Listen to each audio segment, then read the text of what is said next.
Oke. Ada.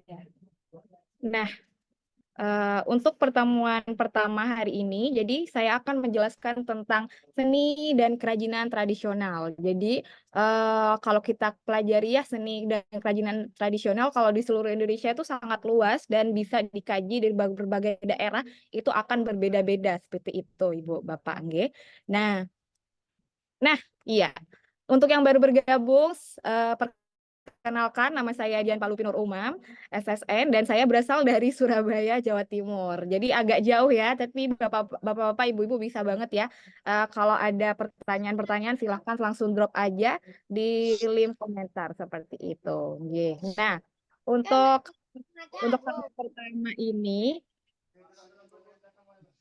hari pertama ini, saya akan menjelaskan tentang seni kerajinan tradisional. Nah, bentar. Nah,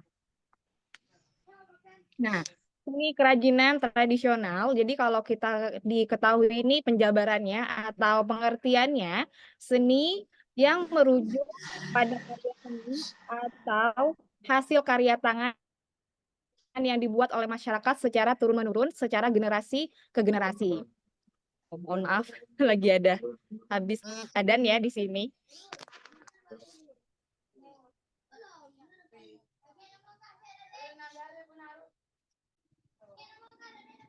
Jadi kalau kita telusuri, nah jadi seni kerajinan tradisional itu merupakan hasil karya tangan. Jadi bisa dari sulaman, jadi anyaman. Nah itu biasanya kalau setiap daerah itu kan beda-beda, Bapak Ibu, nggih.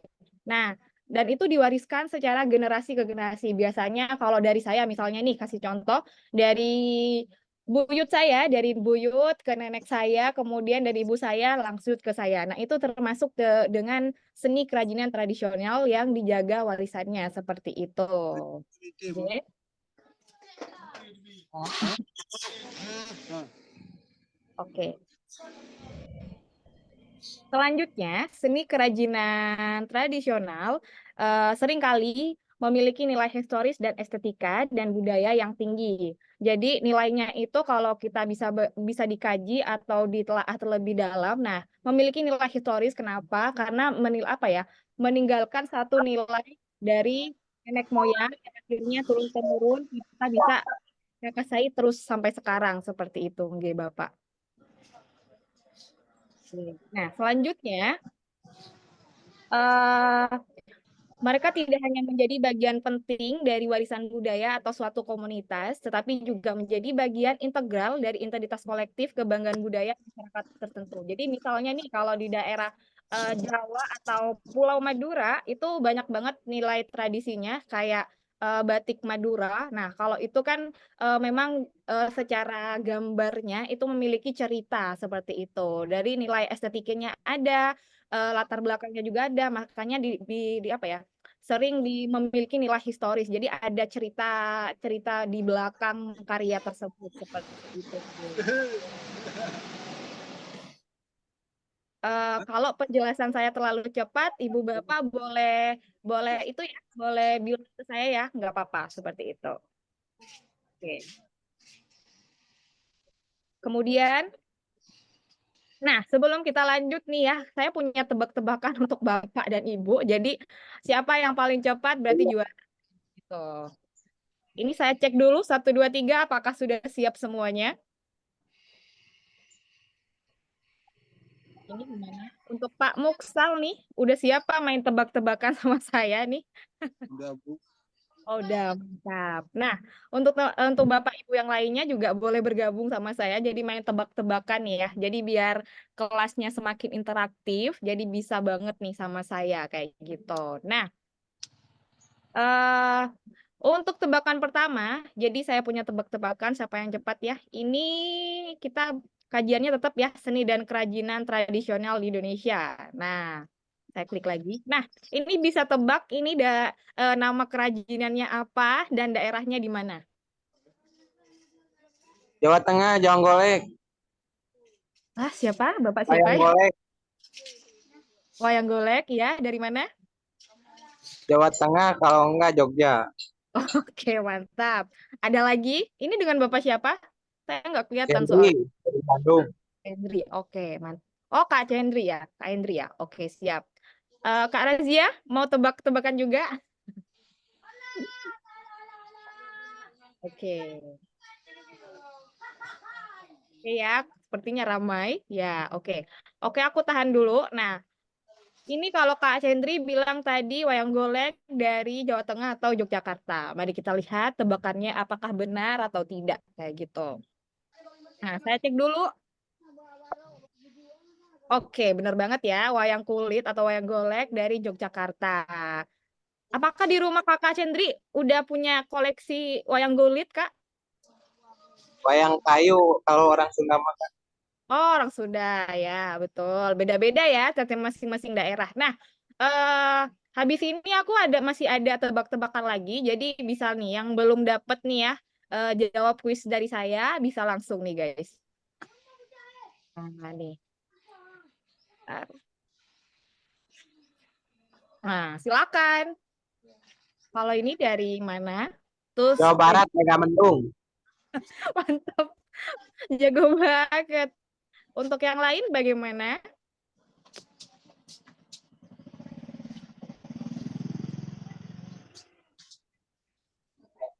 Oke ya. Oke, karena udah diwakili sama Kak Cendri, jadi saya akan menjawab apakah benar. Oke ya, Batik Megamendung dari Cirebon ya, Jawa Barat. Betul. Spesifiknya wilayahnya namanya daerah Cirebon begitu. Nah, selanjutnya, kenapa harus tahu seni kerajinan tradisional itu? Nah, ini salah satu yang menurut saya Bapak Ibu bisa pelajari. Kenapa sih harus kita belajar tentang seni kerajinan tradisional? Terus bagaimana sih cara kita juga menjaga warisan tersebut? Nih, salah satunya alasannya yaitu merupakan warisan budaya. Nah, ini saya pantik lagi nih. Warisan budaya, kenapa harus kita jaga? Siapa yang bisa jawab?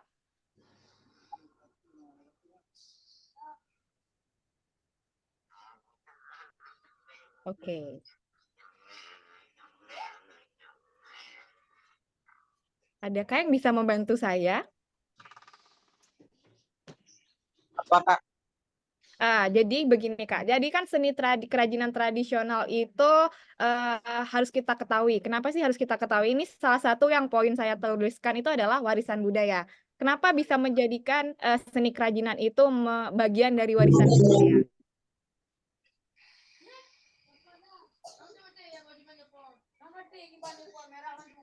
Ayo Kak Cendri, semangat nih.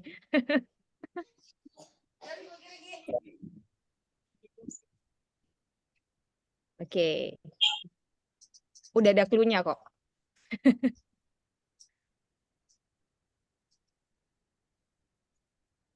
Kenapa harus tahu? Ayo. Kerajinan tradisional itu harus diketahui bagian dari warisan budaya. Kenapa bisa demikian?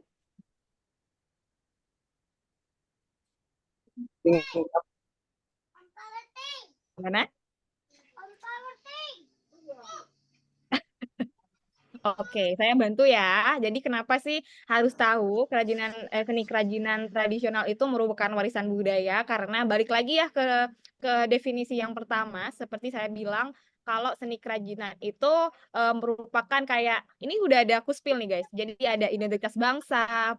Terus warisan itu berasal dari nenek moyang kita yang diturunkan secara terus-menerus kayak gitu. Jadi memang merupakan bagian warisan budaya yang spesifik sekali ya kalau di daerah itu masing-masing itu karakternya sangat berbeda. Makanya bisa dikatakan kenapa harus kita tahu karena merupakan bagian dari warisan budaya kayak begitu.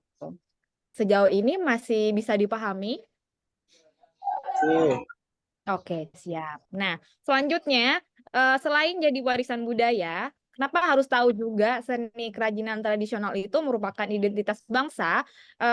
Karena kalau kita tahu ya, kita belajar dengan sejarah, kita juga akan lebih kenal identitas bangsa masing-masing seperti itu. Misalnya, kalau tadi udah bisa kita spill ya, jadi kayak Megamendung tuh seni kerajinan dari Cirebon, Jawa Barat. Nah, itu sebagai identitas banget tuh guys. Jadi kayak udah sudah terklaim ya. Jadi kayak terverifikasi, terkonfirmasi kalau bahasa sekarang udah tercentang biru kayak gitu ya. Kalau ini produknya milik milik wilayah Jawa Barat atau daerah Cirebon. Makanya bisa dikatakan sebagai identitas. Jadi kepemilikan pribadi seperti itu.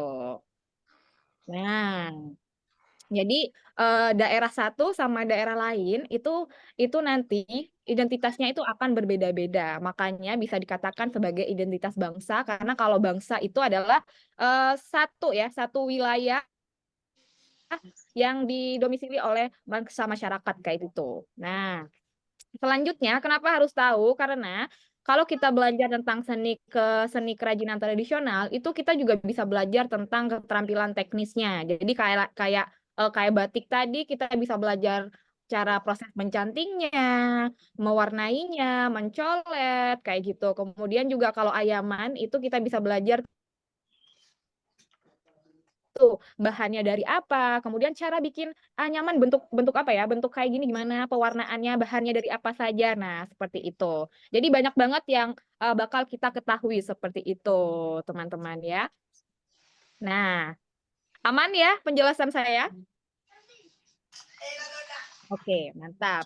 Selanjutnya, kalau kita sudah menguasai ini, ada keterampilan teknisnya, kemudian kita juga tahu nih potensinya bagaimana. Nah, itu juga bisa menjadi nilai ekonomi. Jadi kayak kalau kita bisa ketahui kayak anyaman, batik, terus tadi ada kerajinan wayang golek. Nah, itu tuh bisa bernilai ekonomis ya kalau kita pinter pinter social brandingnya seperti itu. Jadi kalau kita bisa lihat ya apa ya pengrajin-pengrajin di daerah atau deket sama pusat pariwisata, daerah kunjungan para turis itu banyak banget ya bernilai ekonomi karena itu menjadi apa ya pendorong ekonomi utama kalau di daerah pariwisata ya untuk penduduk lokalnya. Kayak UMKM juga bisa bergerak seperti itu.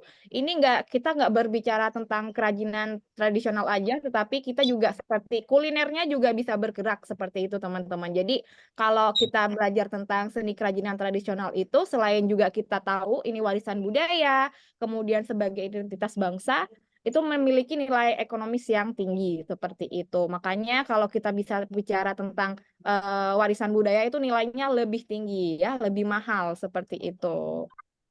Nah,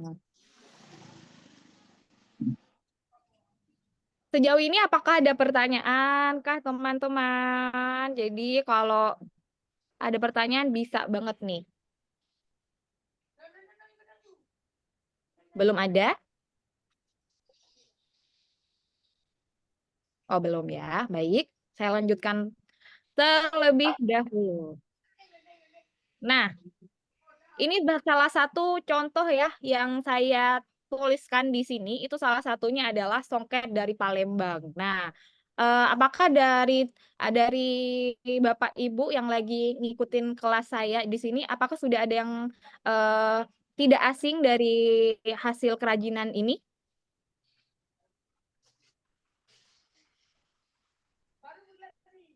Nah, kalau songket Palembang, kita bisa tahu ya di sini tuh ada pengrajin ya. Jadi memang dia tuh kayak bikin songket tuh memang tradisional banget dan itu nilainya ekonomis sangat tinggi. Nah, ini bisa kita lihat ya bapaknya cara bikinnya bagaimana, prosesnya. Nah, itu makanya bisa dinilai kalau ini merupakan warisan budaya karena dia itu pure nih guys. Jadi kita nggak pakai bantuan teknik mesin ya. Jadi memang itu tradisional banget cara cara apa namanya bikin songketnya seperti itu. Dan ini dia merangkai dari satu persatu seperti itu. Kemudian di sebelah kanan ya kalau di sini. Nah, ini kita ada kipas kayu cendana. Kalau kita tahu kipas kayu cendana ini juga banyak banget ya merupakan produk yang banyak banget ditemui kalau kita lagi berwisata ke daerah Bali seperti itu. Nah, kipas kayu cendana ini dia itu bahannya dari bahan kayu cendana ya. Kalau kita tahu kayu cendana itu juga ada aromanya dan itu memang wangi ya seperti itu. Jadi banyak banget menjadi apa ya? Pe, apa ya? Peminat dari kawan-kawan turis internasional maupun lokal yang mencari ini buat oleh-oleh dibawa pulang saat berwisata seperti itu. Nih. Boleh banget. Jadi untuk teman-teman di sini, siapa tahu kalau di daerah teman-teman itu ada potensi seni kerajinan tradisional bisa dikembangkan lebih lanjut itu lebih cakep lagi gitu. Nah, selanjutnya,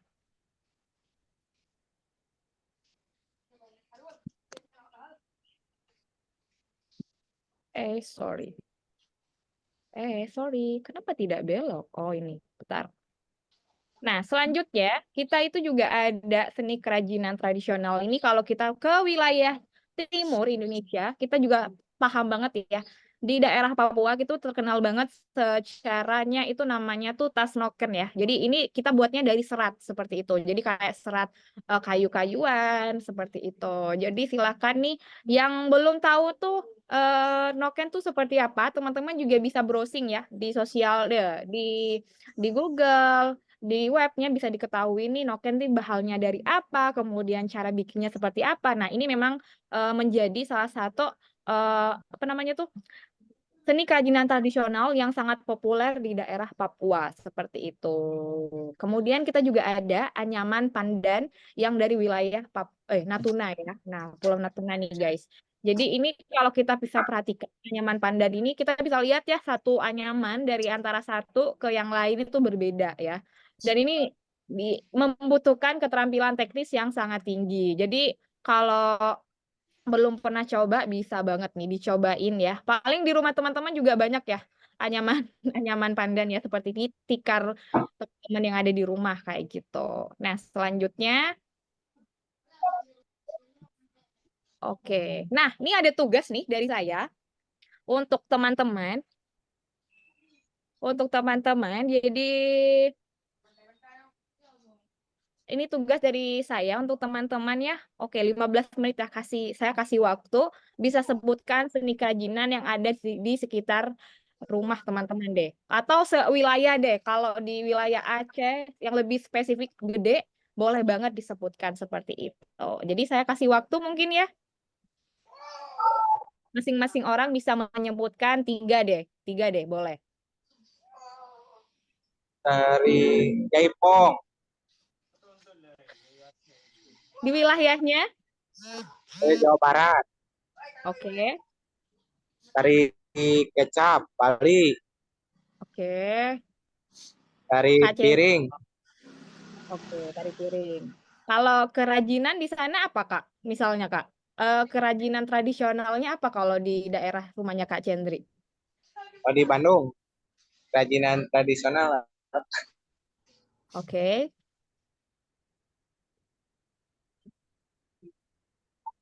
payung itu buat nikahan apa upacara adat, upacara adat bisa. ya. Oh,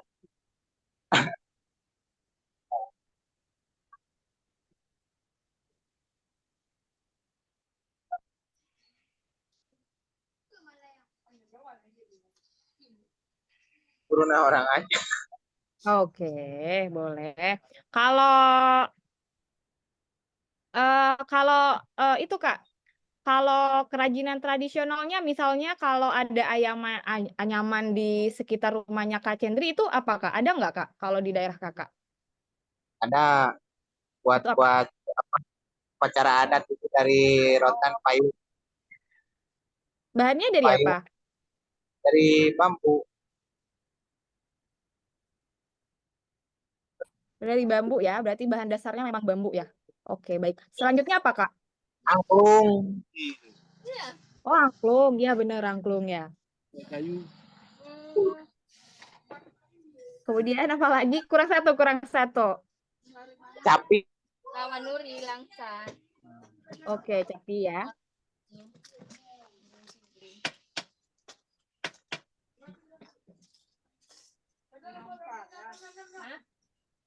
Oke. Apakah Kak Cendri masih di sini atau sinyal saya nih yang keputus-putus nih?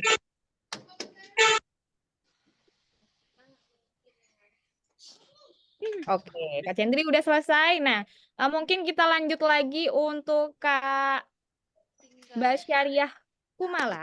Boleh kasih contoh kali ya, seni kerajinan yang ada di sekitarnya rumahnya Kak Basyaria Kumala nih.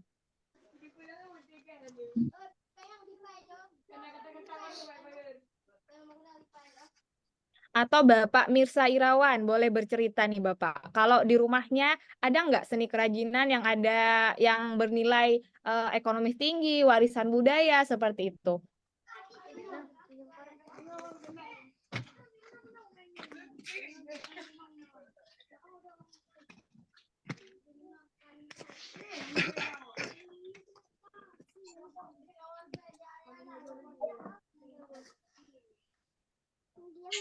Gimana Bapak Mirza?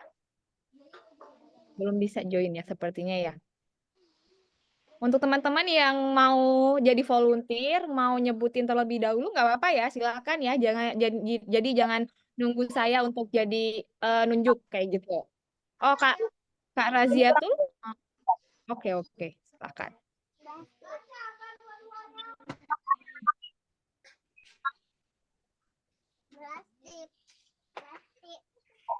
Boleh boleh.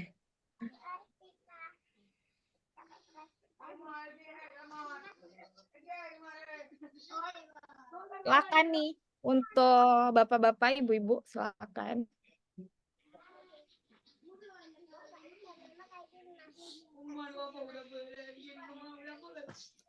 Gimana Kak Razia?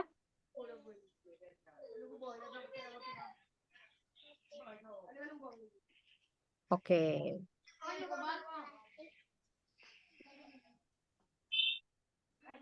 Oke ya, boleh deh. Nah, karena mungkin ini ya, kamu mungkin terganggu kendala sinyal, mungkin saya kasih itu deh, kasih cerita lagi deh. Jadi kalau di daerah saya tuh Surabaya ya, Surabaya lebih spesifik karena lagi pulang kampung nih. Saya lagi pulang kampung ke rumah orang tua. Jadi kalau di rumah saya ini yang paling banyak seni kerajinan tradisionalnya, kalau di sini tuh adalah seni kerajinan tradisional itu bikin gerabah. Jadi gerabah itu bisa dari bikin kendi, bikin cowek, terus apa lagi ya? Aku lupa namanya. Vas bunga. Nah, seperti itu. Nah, kalau di daerah saya, nah, gerabah itu menjadi daerah apa ya? Wilayah warisan budaya karena di daerah tersebut, jadi di rumah saya tuh ada gang spesifik ya di gang rumah saya itu deretannya itu full semuanya bekerja sebagai pengrajin gerabah seperti itu. Jadi kayak pusat untuk belajar buat gerabah, bikin keramik, kayak gitu bisa banget kayak gitu.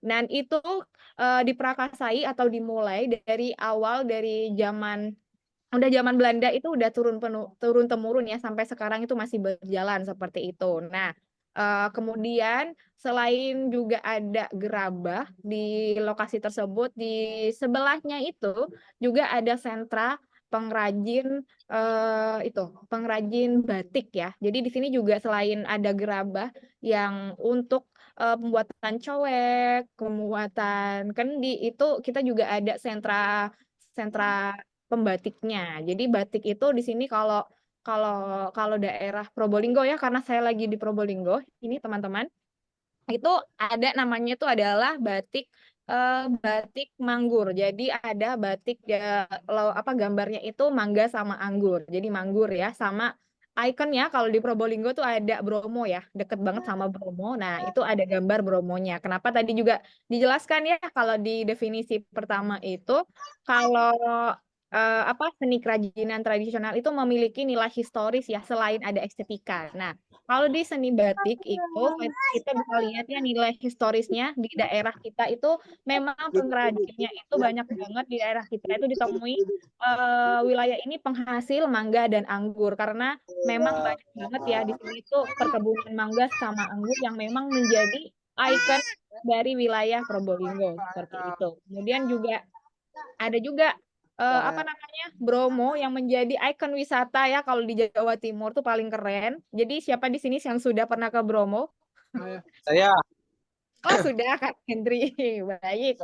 Yang belum, yang belum boleh banget ya. Yang belum sekalian nih promo nih. Jadi yang belum juga silakan berkunjung di Bromo biar tahu nih bagusnya pesona Indonesia tuh udah seperti apa kemarin gitu. kebakaran udah bagus lagi. Oh iya betul, kemarin lagi bagus ya. Kemarin kebakaran tapi sekarang udah bagus lagi. Jadi yang belum berkunjung boleh sekarang, boleh silahkan berkunjung ya, kayak gitu.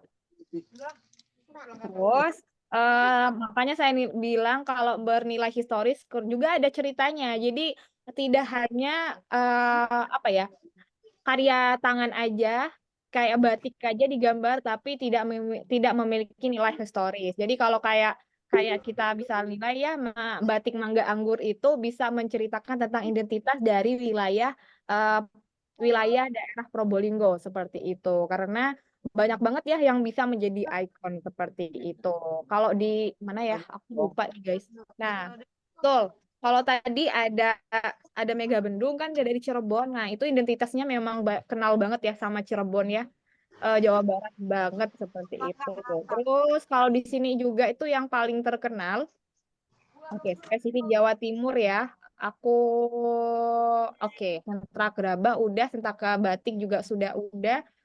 Sama itu, ada batik mangrove. Jadi batik mangrove itu kita memang bahannya atau pewarnanya dari bahan daun mangrove atau bakau ya. Kalau kakak-kakak, bapak-bapak dan ibu-ibu kita bisa ketahui ya, mangrove itu kita bisa temui di daerah pesisir seperti itu.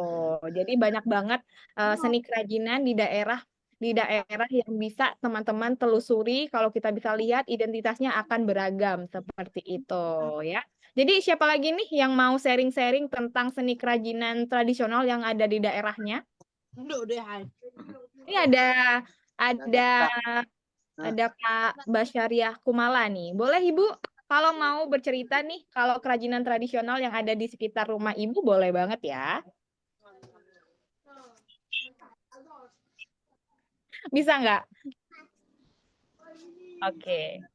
Oke, silakan ya. Saya tungguin kok, nggak apa-apa. Tidak terburu-buru kok.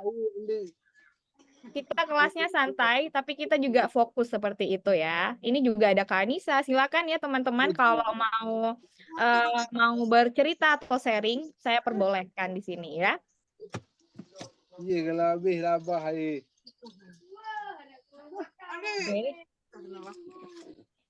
Oke, ini kayaknya ada Kak siapa?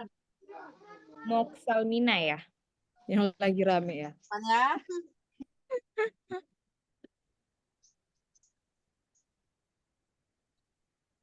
Mohon maaf Ibu Basyariah, itu mic-nya belum di-on-in. Suaranya belum kedengeran. Ya. Sip, mantap. Boleh bercerita. Saya mau mendengarkan ini.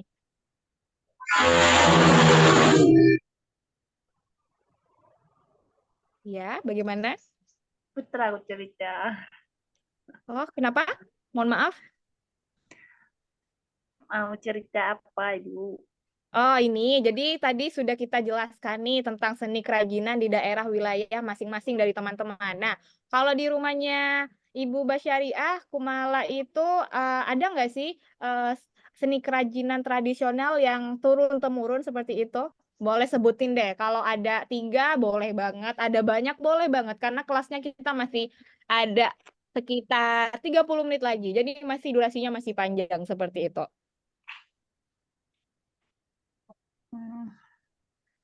Anak lupa kamu.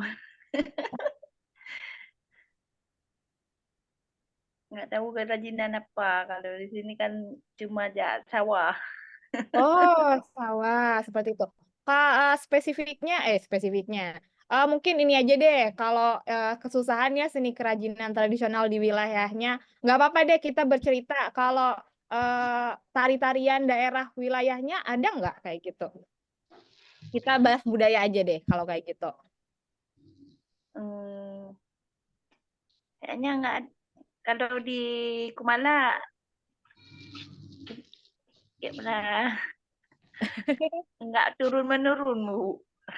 Oke. Tapi yang diajarkan di sekolah ada nggak, Bu, untuk anak-anak kayak gitu? Biasanya Ada, tari apa itu biasanya?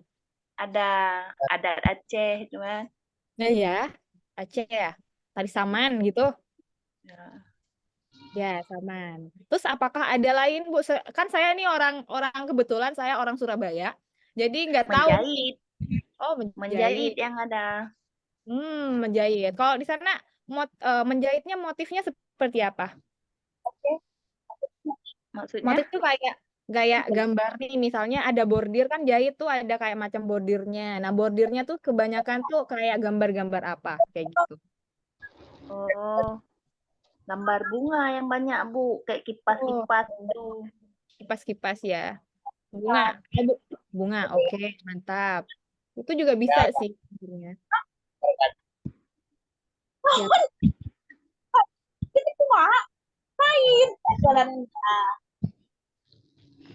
Ya. Oke. Boleh.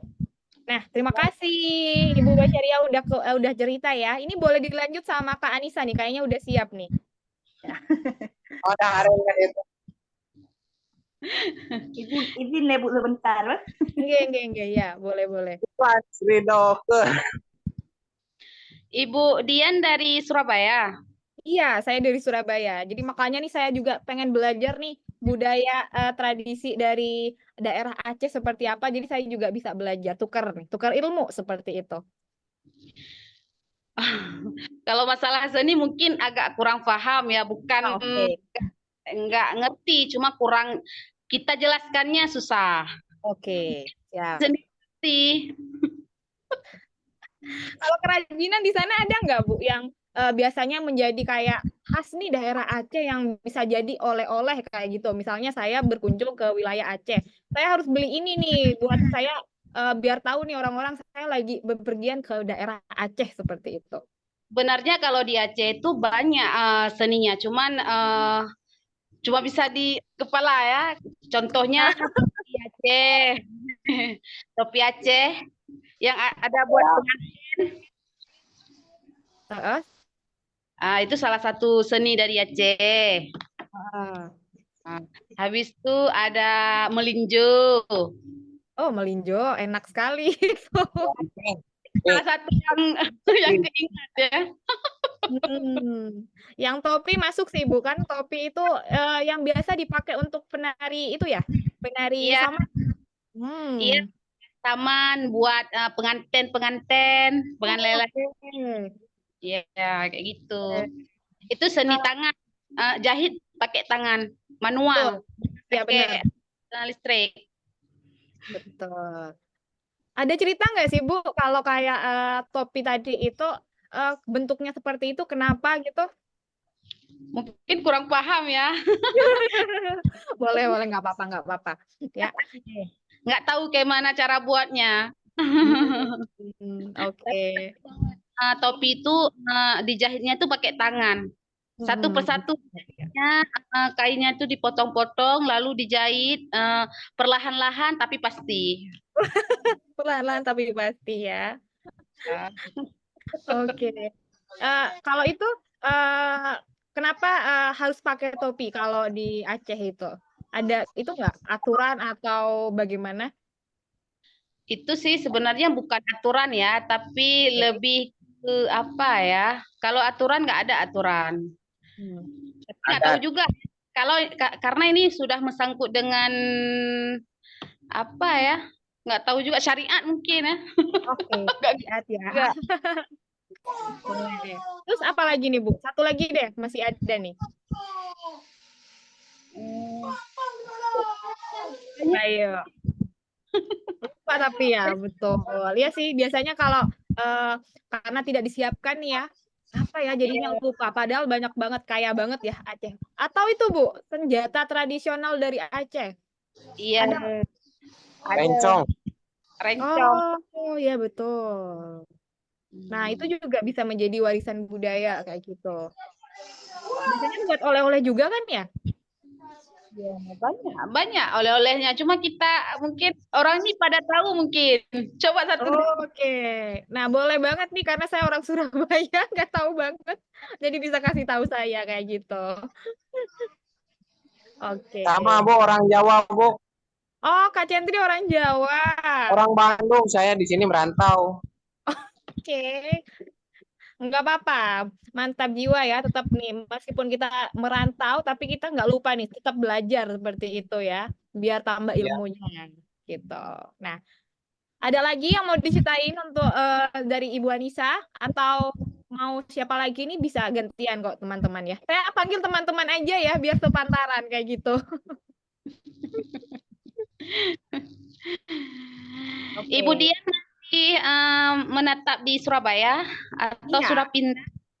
Saya di Surabaya, tapi sekarang karena lagi weekend, jadi saya lagi pulang ke rumah orang tua. Jadi rumah orang tua saya itu kebetulan di daerah Probolinggo, kayak gitu. Jadi yang deket Bromo. Jadi kalau udah pernah ke Bromo, ngelewatin rumah saya biasanya gitu. Ya. Berarti masih menetap di sana ya, nggak merantau ke Aceh. Sekali-sekali pergi ke Aceh. Siap. Nanti saya main-main di Aceh ngubungin Ibu Kanisa ya. Bu Anissa. Mantap. Terima kasih Bu Anissa. Nah, ini yang lain siapa yang mau bercerita sama saya nih untuk menyebutkan seni kerajinan yang bisa tangan atau makanan boleh juga deh. Kalau makanan kan juga itu ya bukan kerajinan tapi dia itu juga warisan budaya ya. Boleh. Di Aceh mah itu apa? 1000 masjid sama 1000 kedai kopi. 1000 masjid sama apa? Mohon maaf. Warung kopi. Oh ya, kopi ya, bener banget tuh. Jadi identitas baru tuh ya, kopi Aceh, betul. Kopi Aceh tuh enak juga sih, saya suka juga kopi.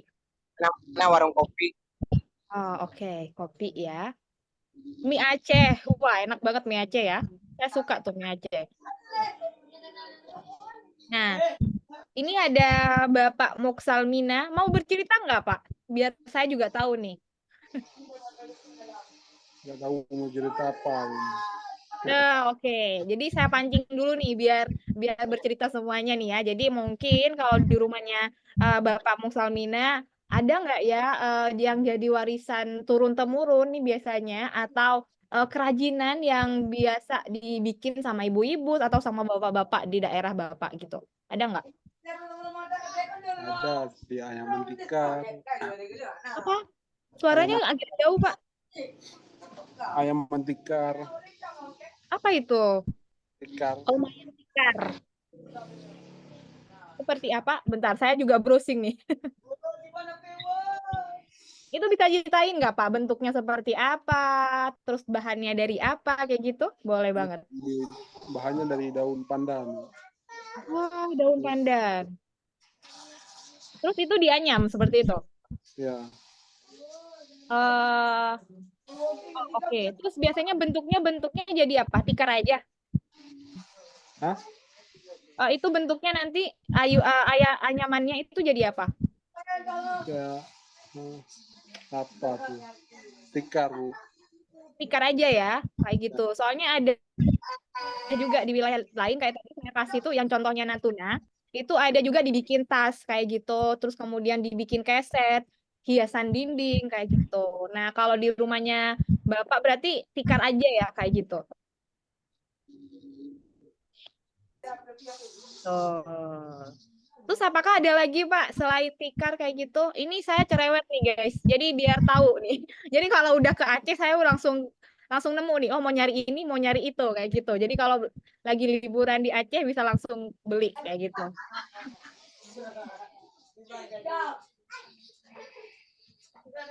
Ada lagi? Ya, ada lagi. Oh sudah. Oke, baik. Terima kasih Bapak ya. Nah, yang lain apakah ada lagi contoh-contoh seni kerajinan tradisional yang ada di dekat rumah, misalnya kayak gitu, biar apa ya, kita belajar hari ini biar tahu nih, kita belajarnya arahnya kemana, kenapa harus belajar seni kerajinan tradisional, itu biasanya karena selain itu sebagai warisan, juga sebagai identitas, saya balik lagi ya, ini kayaknya ada yang baru bergabung juga. Nih.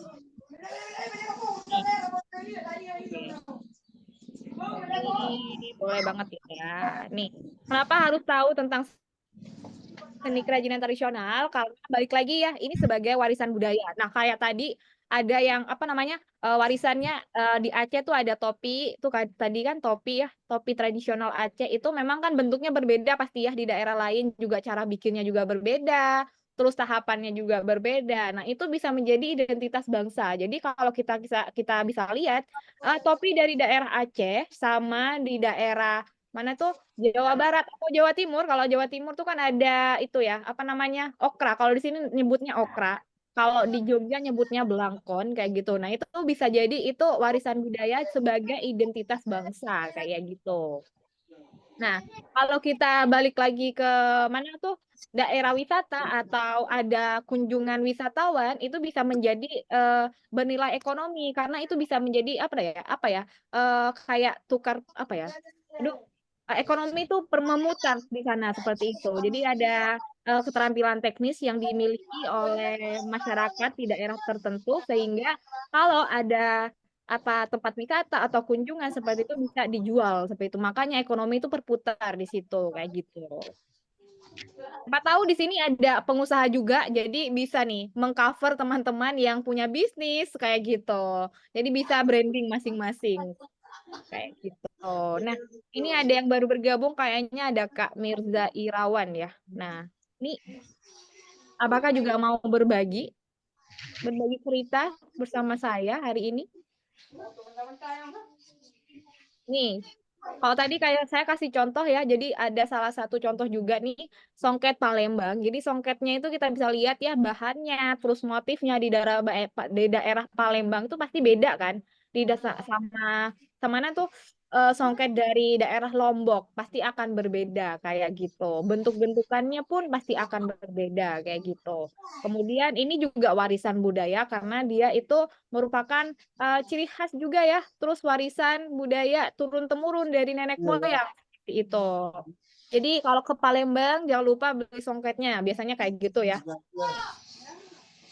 Nah, kemudian juga ada kipas kayu cendana. Jadi ini bahannya dari kayu cendana yang emang banyak banget sebagai kipas ya kalau di daerah Bali. Jadi ini sangat populer banget di daerah Bali. Biasanya juga sebagai aksesoris buat hadiah pernikahan biasanya juga ya kalau cendana Bali ini karena harum juga kayak gitu teman-teman ya.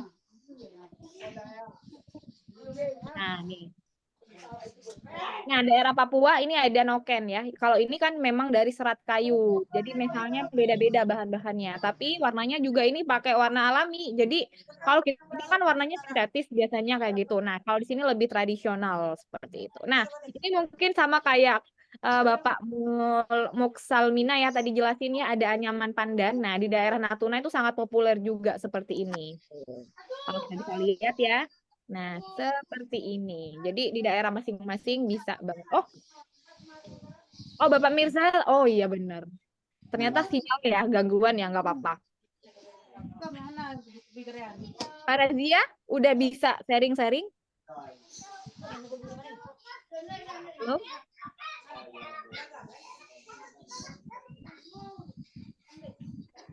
Oke. Jaringannya gangguan?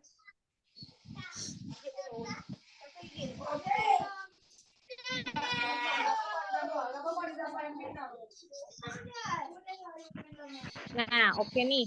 Karena nih waktu kita masih ada 15 menit lagi, teman-teman. Nah, nih kita langsung ini aja ya. Jadi mungkin di pertemuan di pertemuan kedua nanti saya akan jelaskan lebih detail lagi, mungkin spesifik ya. Jadi seni kerajinan tradisional dari daerah mana seperti itu, biar teman-teman juga lebih spesifik gitu loh. Oh, kenapa harus kita belajar ini, terus daerah ini belajar kayak ini, kenapa alasannya? Biar bisa tahu ya. Biar kita juga bisa ngelihat nih di daerah kita itu apa sih yang potensial untuk menjadi warisan budaya, terus dijual juga menghasilkan ekonomi kayak gitu. Jadi makanya kita harus belajar keterampilan teknisnya juga seperti itu ya. Terus ini sambil nih, oke. Sekarang nih guys, nih. Oke, nah.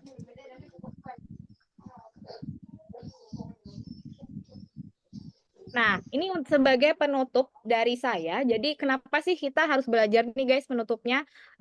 Seni kerajinan tradisional itu di daerah lain itu semakin berbeda-beda kayak gitu sebagai identitas. Nah, letak strategis ini di Indonesia memberikan keuntungan tersendiri untuk pengrajin kria dan seniman lokal. Jadi kita bisa lihat ya di daerah masing-masing itu akan berbeda-beda. Kayak tadi udah beberapa nih kayak Kak Cendri tadi nyebutin ya, ada angklung kayak gitu dari bambu. Terus Ibu Kumala juga nyebutin tadi ya. Terus Bapak tadi nyebutin juga ada Pandak. Nah, itu juga karena letak strategis ya dari wilayah Indonesia yang akan menambah potensial membuat karya seni seperti itu.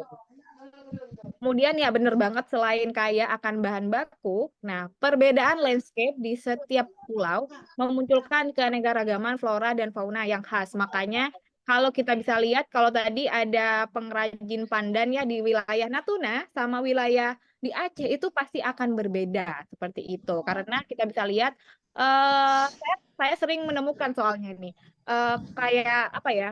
Kayak pandannya sini sama pandan Probolinggo misalnya sama pandan dari Natuna itu beda banget kualitasnya. Itu karena pengaruh dari apa ya bentuk pulau eh, dan kandungan dari apa ya kayak morfologi ya. Kayak apa sih bentuknya kalau itu struktur tanah juga itu berpengaruh. Makanya eh, memberikan perbedaan yang khas seperti itu. Kemudian juga keanekaragaman flora dan fauna tersebutlah yang menjadi berinspirasi bagi para pelaku seni kriya dan membuat karya. Benar banget, karena kita bisa lihat kalau tadi kita berbicara tentang batik mangga anggur nih, misalnya di daerah Probolinggo, nih di daerah saya sekarang, itu menjadi inspirasi ya. Jadi kayak pohon, karena di sini banyak banget pohon mangga dan anggur, perkebunan mangga dan anggur sehingga menjadi identitas daerah dari daerah penghasil karya tersebut kayak gitu. Misalnya juga yang Megamendung menjadi nilai tersendiri ya untuk wilayah Cirebon, kemudian juga wayang golek untuk di daerah Jawa Tengah atau Yogyakarta seperti itu. Kemudian setiap karya pun memiliki identitas dari setiap daerah, betul banget ya. Karena bener banget dari daerah satu sama daerah lain itu identitasnya bakal berbeda. Yang satu kaya dengan hasil batiknya, yang satu tradisionalnya, alat musiknya bisa berbeda-beda ya kayak gitu. Dan yang belum tentu dimiliki daerah lain, betul banget. Belum tentu nih kayak kayak mana tuh kayak Aceh tadi bahas tentang topi Aceh. Nah, itu tidak bisa dimiliki sama wilayah yang saya tempati sekarang kayak gitu. Itu terpengaruh dari letak strategis juga. Sangat banyak banget faktor eksternal dan internalnya yang berpengaruh kayak gitu. Kemudian juga memberi warna dan khasanah kebudayaan Indonesia yang sangat beragam dan kaya. Betul banget. Jadi kalau kita bisa telaah nih, kalau kita belajar tentang industri kriya di Indonesia itu banyak banget. Kemudian semakin memperkaya kebudayaan dari wilayah Indonesia seperti itu. Jadi bangga banget nih menjadi warga Indonesia ya, karena banyak banget ya khasanah budaya dari bangsa Indonesia ini.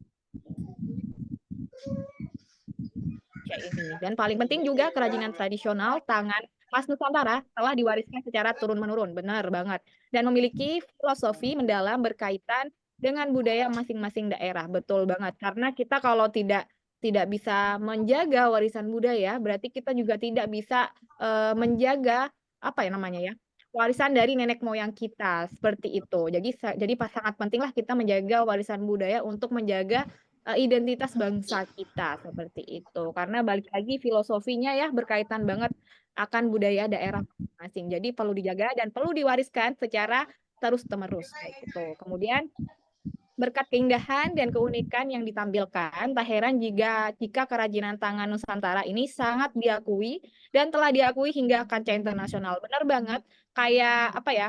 Kayak ukiran dari Jepara, terus seniman-seniman Bali itu sangat banyak ya. Kalau saya berkunjung ke luar negeri itu sangat diakui kalau di kancah internasional karena sangat terlihat kalau mereka tuh sangat kreatif, sangat apa ya idenya out of the box atau tidak pernah diketahui lebih cerdas, lebih jenius kayak gitu.